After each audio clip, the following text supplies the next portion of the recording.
Teo, A Coruña, Galicia, España, o planeta Terra, o Sistema Solar, a Vía Láctea e, por último, o Universo. Podemos dicir que esas son as vosas coordenadas aquí no planeta Terra, é dicir, a vosa localización no Universo. Digamos que se existiran os marcianos e os quixeran enviar unha carta, esa sería a vosa dirección, a dirección postal que eles tendrían que cubrir para enviarvos.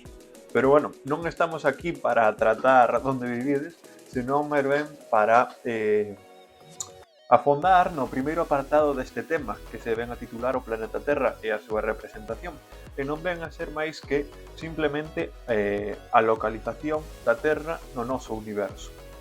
Moi ben, entonces para coñecer un pouco sobre o noso planeta Terra dende unha perspectiva do universo, imos seguir un pouco esta secuenciación que dixen antes, pero á inversa. Así que, o primeiro que imos facer é intentar entender o que é o universo. Que é o universo? O universo, ao fin e ao cabo, ven a ser todo. Todo é o universo. Nós, as sillas, as mesas, o instituto, a vosa casa, o ordenador onde estades vendo este vídeo, é o universo, porque o universo, ao fin e ao cabo, non é nada máis que a materia que construye, que fabrica, pola que está composta todo o espacio onde vivimos, incluso os seres vivos que habitan nel. Pero, para simplificalo, que vos sexa moitísimo máis fácil entender, imos entender o universo como un espazo que recolle corpos celestes. Cal é a dimensión do universo? Pois, é dicir, o tamaño desta. Pois, os científicos chegaron ao consenso de que o universo realmente non ten unha dimensión como tal, sino que é infinito. Pero non infinito no sentido en que nós o podemos coñecer, é dicir, de algo que non ten nin principio nin fin, que é imposible de abarcar, sino no sentido de que o universo é infinito porque está continuamente en expansión, en expansión, en expansión, en expansión, e esa expansión é máis rápida que a velocidade da luz. É dicir, se, por exemplo, este universo expandíndose e esta é a luz, digamos que a luz vai moitísimo máis lento que a expansión do universo. Entonces, se nós, que somos a luz, queremos ver o que hai máis alá do universo, é imposible para nós porque nunca podemos superar a velocidade da expansión do universo. Por eso dicimos que este espacio que recolle os corpos celestes onde vivimos é infinito. E dentro desa infinitude podemos encontrar unha gran cantidade de diferentes agrupacións. A primeira que imos encontrar e é a máis grande que nos imos a diferenciar son as galaxias, que non son máis que agrupacións de millóns de estrelas, de planetas, de satélites, de asteroides, de cometas, de meteoritos ou incluso de meteoros ou pop estelar. Podemos nos encontrar con diferentes formas incluso nestas galaxias. Hai nas circulares, como esa imagen que vedes á esquerda, hai nas de forma irregular, como ese plátano que parece da imagen do centro, ou incluso en forma de elipse, como a que vedes á dereita de toda, que non deixa de ser unha galaxia cun nombre que é a galaxia de Andrómeda.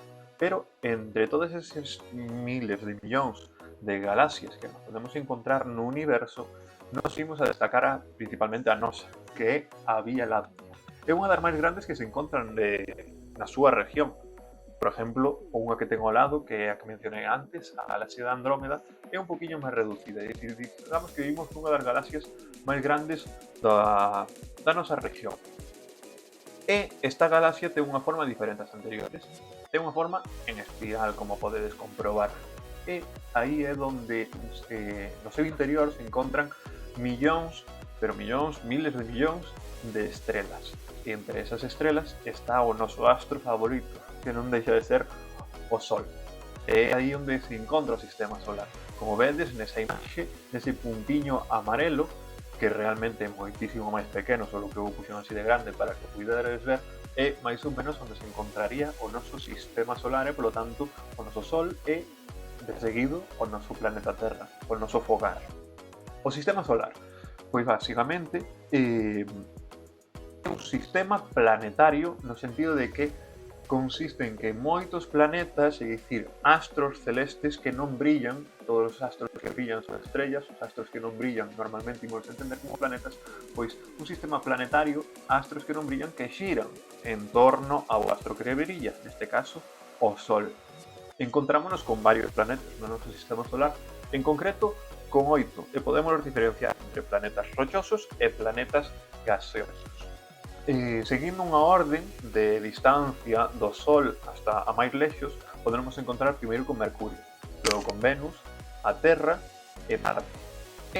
Eses son os rochosos. Logo están os gasosos, que veñen a ser Xúpiter, Saturno, Urano e, por último, Neptuno.